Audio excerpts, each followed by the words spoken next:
Our lives are not happenstance. It's not just a collection of random occurrences that are separated by time and space. There are invisible lines that connect everything. People to people. The past to the future. Heaven to earth. Are questions to the truth of who Jesus really is. By connecting the dots, we reveal a much bigger picture. Good morning, everyone. Welcome, and glad that you're worshiping online, if that's your choice today, or in one of our sites, or even if you're a guest today. Delighted we can be together. I know you lost an hour of sleep last night. I've been able to tell in each of our services. But here's the good news. Sunset's after 7 o'clock tonight. Yes, it's turning. We're turning the corner. I've been battling a little disappointment this week, and you might think it's because of the snow, but no. It's much greater than that. I have a dead mouse somewhere in my engine block, and its smell is flowing through the vent into my vehicle. It's been about a week's time already. It's impacting my life every day. Carrie is choosing not to drive with me or be with me anymore. So it's painful, to say the least. So I've gone to the dealership twice, and they pulled some things apart. They can't quite get at it. I mean, they're sympathetic, but, nothing's happening. And I know something needs to happen sooner or later. So they're suggesting we just pull things apart, like the dash and all of that, like cha-ching, cha-ching, cha-ching for a dead mouse. No, I'll endure. The thing has to dissipate sometime. That's how I look at it. So they've been spraying this, I'm going to call it a Febreze for engines. So it brings in this beautiful waft of smell, and it lasts for about 2 miles. And I'm back in that space again. So I need to get to the source, but I want you to know that every day I've gotten into my car, and I'm still driving with hope. And I started to think about this because I have to every time I get into my car. This is a little like life, isn't it? That is, when you think about the continuum of life, sometimes there's these disappointments, and sometimes they're just annoyances. But on that continuum, sometimes you have discouragements, and it's far weightier. And then sometimes on that continuum, you have desperation, times of despair. But on that continuum of life, you know that it's interwoven, those disappointments with a lot of excitements as well. Those discouragements with a lot of encouragements as well. Those desperations with a lot of exhilaration as well. It's all integrated in the flow of life. And all of these can be found in the wedding event where Jesus turns water into wine, the text that we're going to look at today in a few moments. So I invite you to take out your teaching notes. You can take those and download those if you're worshiping online with us. I first want to pause before going into the passage today and just give a brief review, and especially for guests that have been with us. We're studying the Gospel of John all year this year, and we completed the prologue, which was chapter 1, just a couple of weeks ago, in which John writes the whole story of the Gospel, where he's going to go in chapter 1. We get the summary of it. So I've used this analogy of soccer balls, the idea that we get introduced to the big concept, and these soccer balls get communicated and kicked down the field in all the stories that we're going to look at. So chapter 1, John was, laying down the ground of the identity of Jesus, and there are 7 I am statements that get introduced that will be kicked down into all of these stories. Jesus declaring, I am the bread of life. I am the light of the world. I am the door of the sheep. I am the good shepherd. I am the resurrection, the way, and the life. I am the vine. And what grows in a vine, at least in terms of Old Testament understanding, but grapes. And what do we make out of grapes? Wine. And that's the first story. The ball gets kicked into the first story, the wedding where the water gets turned into wine. At the end of chapter 1, we find this transition into 2 major blocks of stories that are so amazing in these weeks ahead. I think you're going to get so much out of it, and I hope you'll be part of the journey as we go forward. But first 4 blocks of stories is about Jesus' encounter with the classic Jewish institutions.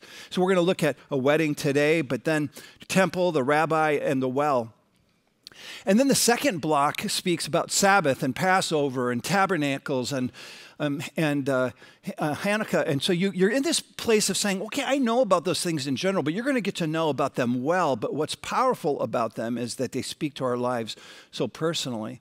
So I've entitled this section of our learning, Connecting the Dots, because John so masterfully takes us into the past, what has been the meta story of God's love from the very beginning, how it gets revealed in Jesus, impacts us today, and how it is all coming to a consummation day in Christ to come. So all the stories kind of have that rhythmic pattern to it. Chapter 2 opens with the first of 7, what John calls signs. We would call them miracles. There are 7 miracles. He calls them signs, and it makes sense to me. Have you ever been in a place in your life, friends, where you've asked God for a sign? Have you ever been just so pressed in, needing some help and some hope for what you're going through, that you plead to God, just give me a sign? You've been there? Most of us have done that at one time or another. Well, John reveals 7 signs that show us how Jesus brings help and hope into our everyday ordinary. And each sign follows a pattern. So this is a little teaching. Now you're going to get my teacher side coming out of me, because if you go through John ahead of time, knowing these things are helpful to you in understanding what you're reading. But there's a fourfold dimension to everything that happens with each sign. Jesus, first of all, performs the sign or the miracle. The people hear it, they respond with questions or oppositions or misunderstanding.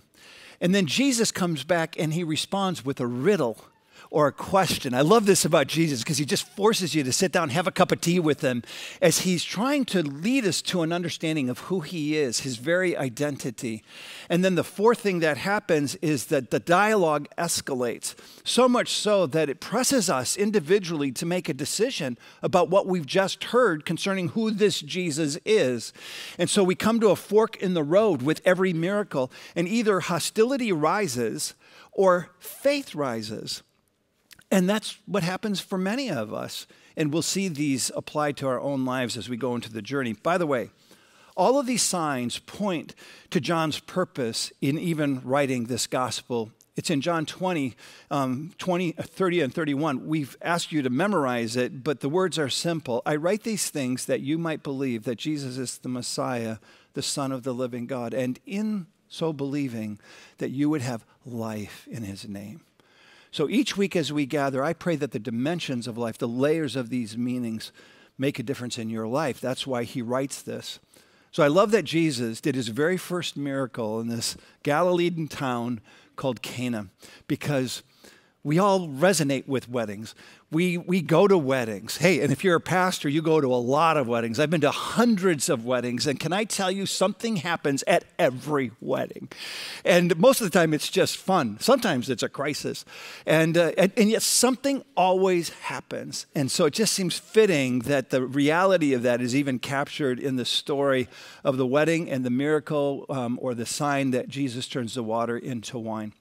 When we read this story, you're going to think it's about that miracle, water into wine. And soon you're going to see it's about you and your life.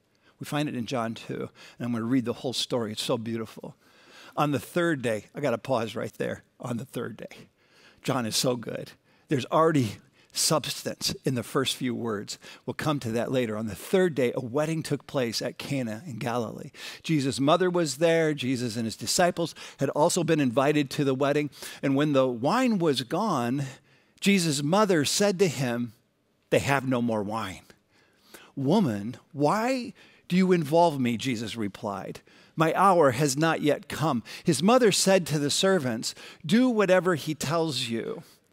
Nearby stood 6 stone water jars, the kind used by the Jews for ceremonial washing, each holding from 20 to 30 gallons. And Jesus said to the servants, "Fill the jars with water." And so they filled them to the brim. And then he told them, "Now draw some out and take it to the master of the banquet." And they did so. And the master of the banquet tasted the water that had been turned into wine. He did not realize where it had come from, though the servants who had drawn the water knew. And then he called the bridegroom aside and said, "Everyone brings out the choice wine first, and then the cheaper wine after the guests have had too much wine to drink." You've been at that kind of wedding, I know you have. "But you have saved the best till now." What Jesus did here in Cana of Galilee was the first of the signs through which he revealed his glory, and his disciples believed in him. And after this, he went down to Capernaum with his mother and brothers and his disciples, and there they stayed for a few days. The changing of the water into wine signifies the effect that Jesus has in your everyday, ordinary life. That life is filled, if we're truly honest, on this continuum with plenty of disappointments, with plenty of discouragements, with plenty of desperations in our journey. And to think we have this story of a wedding and wine running out at the wedding. It's just unthinkable in the case of anyone who's hosting a wedding. To run out of anything, food or wine, would be unthinkable, but it happened. And the point of it all is that God is there. He's there. And so number one on your outline is a call to watch for God in the ordinary. That is, Jesus goes to a wedding. How fun is that? Jesus goes to an everyday kind of wedding. And I think there's a takeaway for us that God wants an invitation to your wedding. In fact, there's an everyday, I think, application on a smaller scale, that God wants to come into your daily routine, that he wants an invitation for you to invite him to join you. When you wake up in the morning, invite him and welcome him. When you go and have lunch this afternoon, invite him and welcome him. When you go to school or go to work, welcome him in those places. He's looking for this. When you're going on your spring trip to someplace warm, and I hope you do, invite him to join you. He wants to be in all of your relationships, by the way, which is the best part of the journey. He wants to be involved in the all of your life. The great missionary to China, Hudson Taylor, said it so poignantly: Christ is either Lord of all, or he is not Lord at all. That says it all to me. I believe Jesus Christ is Lord of all, always. Whether we acknowledge it or not, whether we welcome him to be the Lord of our lives, it's who he is. He is the Lord. And the invitation is for us to welcome him, to invite him to be the Lord of our everyday, ordinary journey. So how do you do that practically?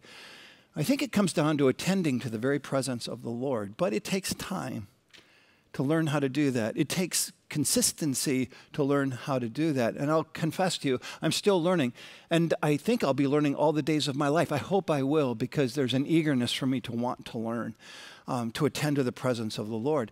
Now, throughout the years, because I've walked with Christ for so many years, I've become very much aware of my tendency to drift when and how that happens in my own life. You probably can do the same. Some of you might be in a drifting kind of place right now, and I think Jesus is speaking to you in the here and the now of our ordinary gathering to invite him, welcome into your life and into your presence.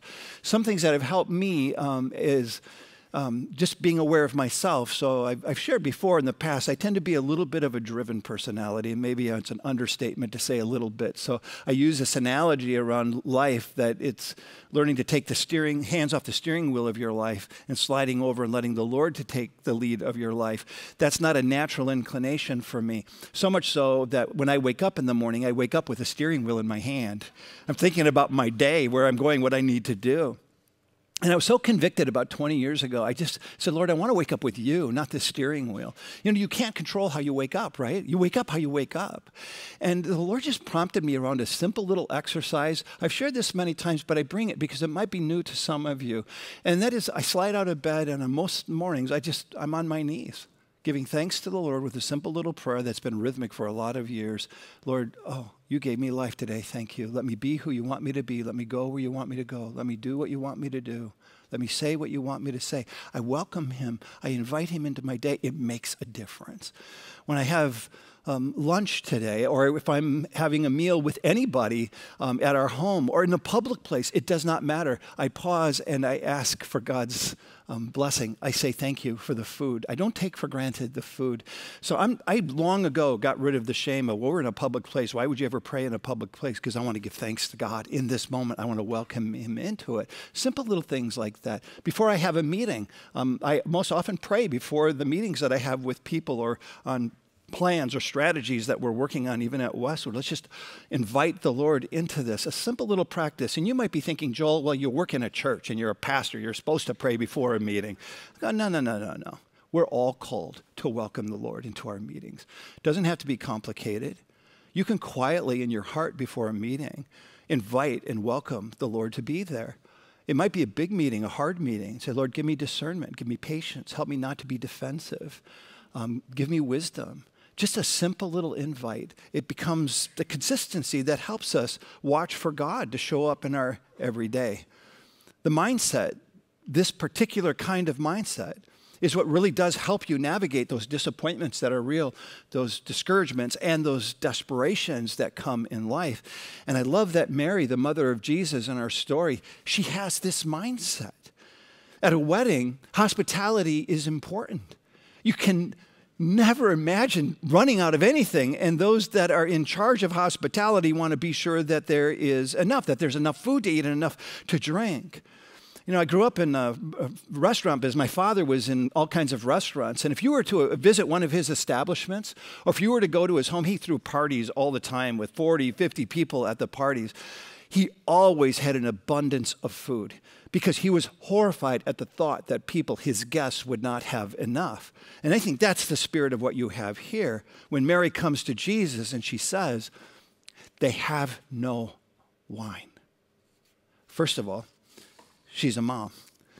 And I love how she just points out what has become obvious. They have no wine. And when she's saying it, it's not a minor disappointment that she's calling attention to. Because to invite a guest and not have enough means potentially embarrassment or even disgrace for this small little community. It was a poorer family, so people would save up for their weddings, which, by the way, in the Jewish setting, a wedding could last 7 days. How horrifying would that be? Think about that. But 7 days, a long time, and to have enough food and drink for those 7 days, but she's mindful of it. And Jesus does this incredible miracle. He does something so big. And you might think it's all about that wedding.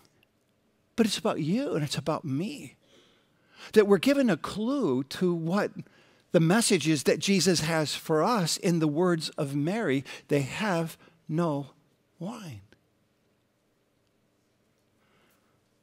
So when did you first realize that? Where were you? How old were you? That is, what happened that caused you to finally know and to confess deep within your own soul place? You just knew deep within yourself that your own wine had run out. And when did that happen to you? When did you realize that life wasn't working the way that you thought life should be working? And the self-made project that you had envisioned for yourself wasn't coming to fruition? When did you realize the truth about yourself, that your beauty or your brains or your skills or your strength or even your connections or your money or your luck or whatever it is that you thought would help you have the life that you envisioned for your life was empty? When did that happen for you?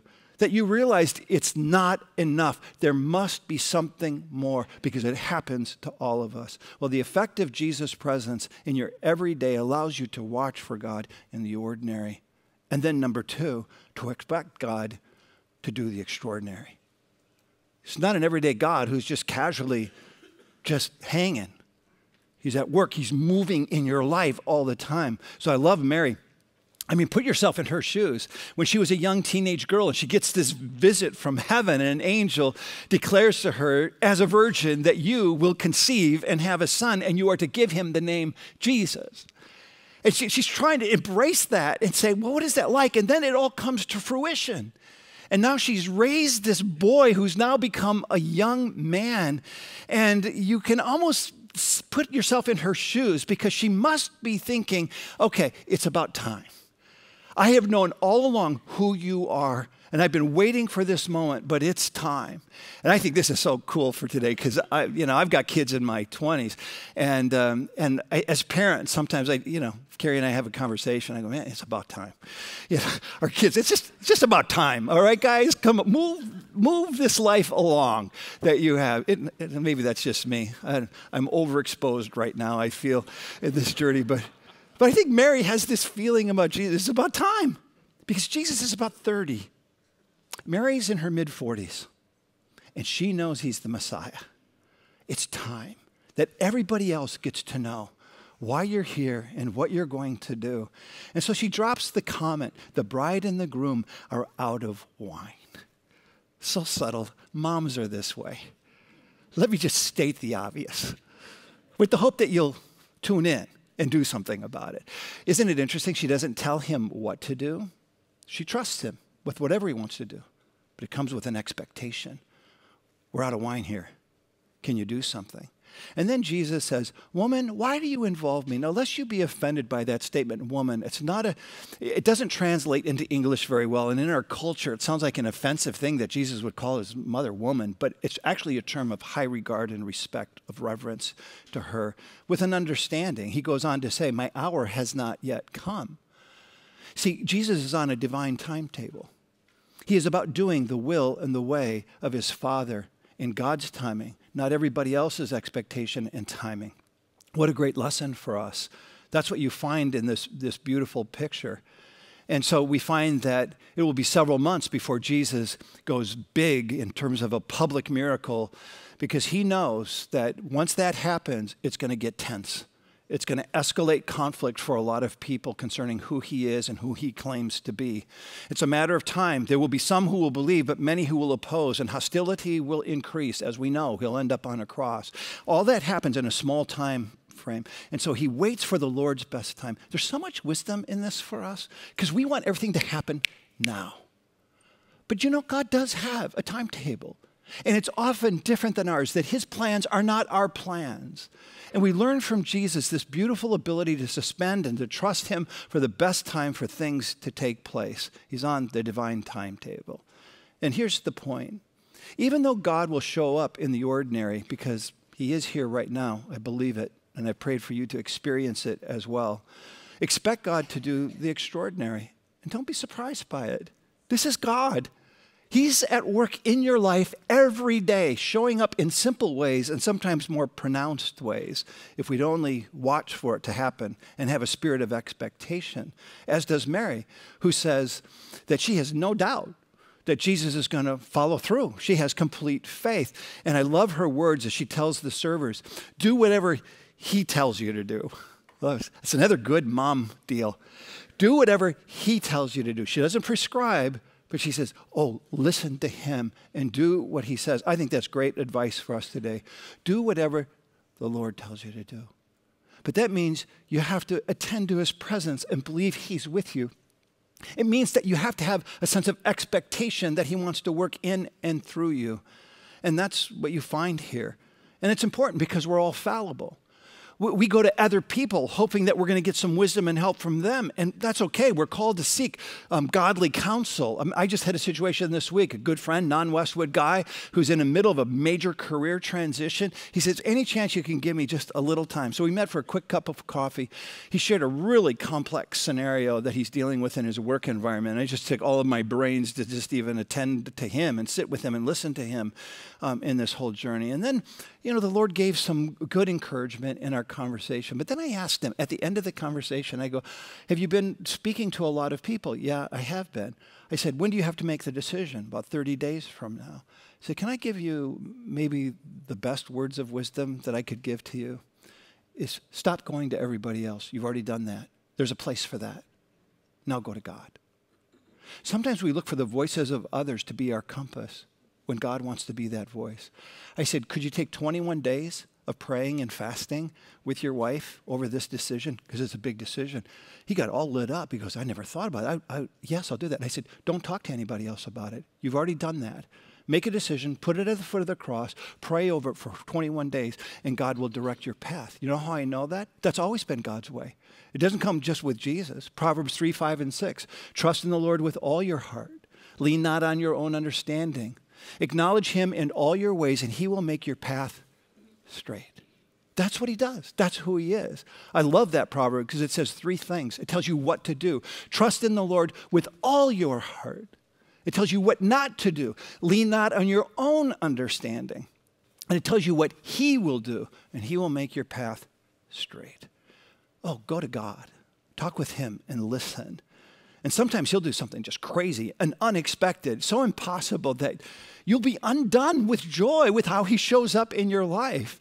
As in this case, he turns water into wine. And so the unconscious waters themselves see Jesus and they blush. Water, we get to be wine today? How cool. What a great day for water. Whole new reality for them in their journey. So what does wine come from when you think about this in terms of the Old Testament narrative? Well, it comes from grapes. And grapes are what we use to make wine. Good grapes mean good wine.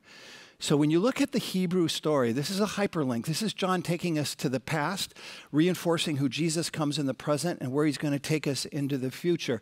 And when you look into the Old Testament narrative, you find that if you have lots of grapes on the land, what does that symbolize for the people of Israel? Abundance. Abundance.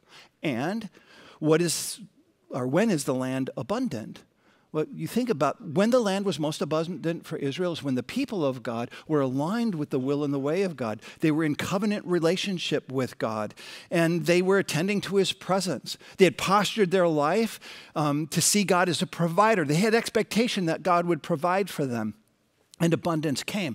There are so many hyperlinks into the Old Testament narrative. I can't share them with you all, but there's one that is a beautiful poem that speaks right into the wedding scenario. You find it from Isaiah the prophet in chapter 25. On this mountain, the Lord Almighty will prepare a feast of rich food for all peoples, a banquet of aged wine, the best of meats and the finest of wines. And this mountain, he will destroy the shroud that enfolds all people, the sheet that covers all nations. He will swallow up death forever. The sovereign Lord will wipe away the tears from all faces. He will remove his people's disgrace from all the earth. The Lord has spoken. It's a declarative promise, and it comes to fulfillment in the person of Jesus the Christ. The mountain is the restored Jerusalem. And on this mountain, people are seen eating and swallowing up, right? But did you also notice that God was swallowing up something as well? It's important. This is the New Jerusalem, and Isaiah is giving us a picture of what we just experienced in the wedding. The people are swallowing up the abundance of new creation, wine that's been come out of water, and it's the best of wine that you could imagine. And God is swallowing up something. Did you pick it up? The shroud that enfolds all the people. That death is depicted as a wet blanket over all of humanity. So you go back to the wine. The wedding took place on which day? The third day. Oh. Immediately we get the tie-in to Jesus, his death and his resurrection, the one who sheds his blood on the upper room experience where he reinforces what is about to happen to him. And he holds up the cup, which is filled with wine, which is a symbolic picture of blood that would allow him to say, this cup is a new covenant of my blood poured out for you, that abundance will come to us. Now do you see it? The wine is about abundance, that there is enough. No, there is more than enough. That all the grace that you need to get through whatever disappointment, discouragement, or despair you might be going through is found in the grace of God that flows into us and our lives through Jesus Christ, who took upon himself your sin and mine and gave us this freedom and this joy. That grace and love will never run out as we attend to his presence and posture our lives. That there are jars and hundreds of bottles, that there are more than we can fathom and far more than ever we would deserve. This is a generous God. The miracle here is not that water was changed into wine.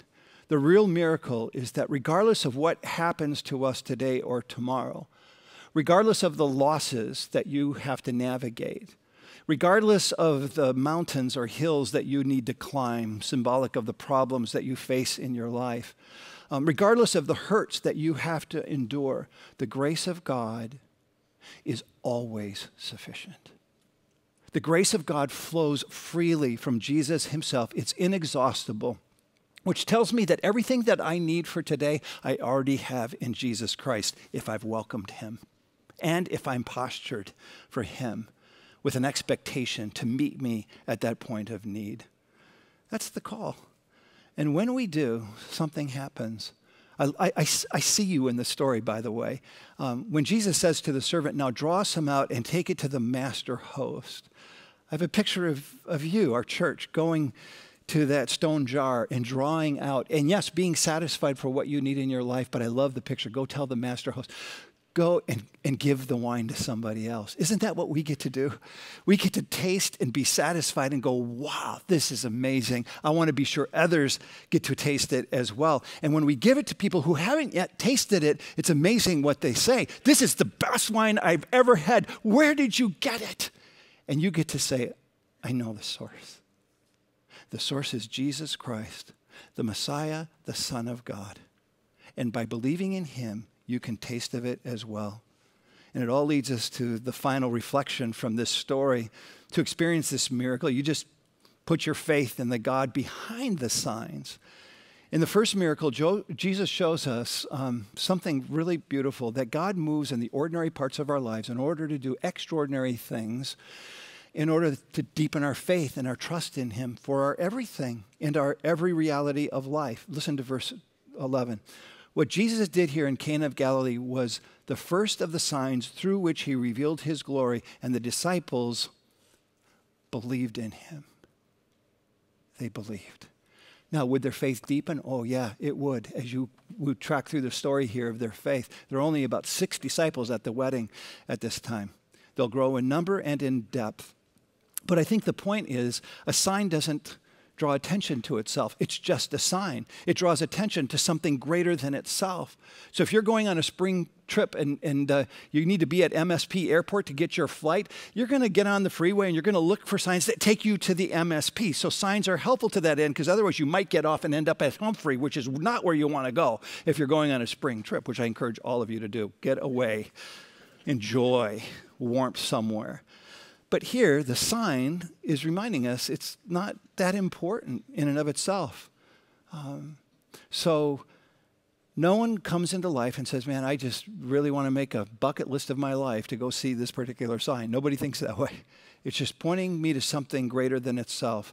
So the first sign points us to Jesus, who meets us in the everyday, ordinary reality of life. Watch for him. And as you do, you will see him moving. He will show up. He will speak to you sometimes in poignant, beautiful, celebrative kinds of ways in order to deepen your faith and trust in him. And so what we taste then is his abundance. And that's what comes with his life. And the call is to invite him. Don't be seeking miracles or signs for the sake of themselves. They're just the means to an end. Seek Jesus Christ, who is the one who is behind all the signs. Embrace him. Which, by the way, and I can't unpack this one, we're going to be done here.